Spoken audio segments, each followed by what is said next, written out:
бактылуу жашоо.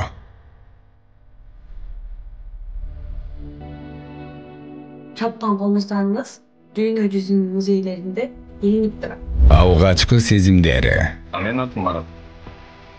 Сафат.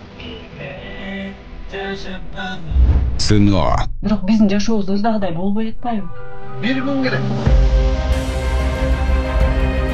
Неге алайлачы? Мен сага эскерт. Кыздардын паспорту. Карачы эмне деген адамдардын колуна калып атасың. Селкisi менен сейилдеп жүрөт. Адилеттүүлүк. Эмне кылганыңыз? Суранам. Тигизерде бирдеме кылчу. Жөн койсо баарыңар тең акыл болуп кеттиңер го. Кечиримдүүлүк. Операцияны баштай бермесичи.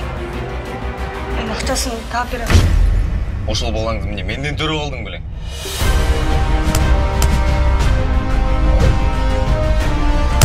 Жана Айдар деген сотрудник мага жакпайт.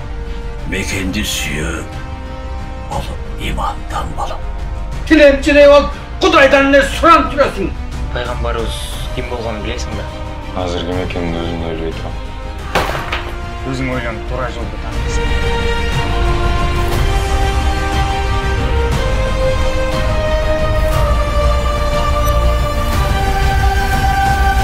Бул жашоодо дагы өз жазаңды аласың. Бир күн келет сериалы. Жалгыз кызымды сактап калчы. 30 майдан баштап Залкар Продакшн YouTube каналынан жана Этно Медиа онлайн кинотеатрынан көрө аласыздар.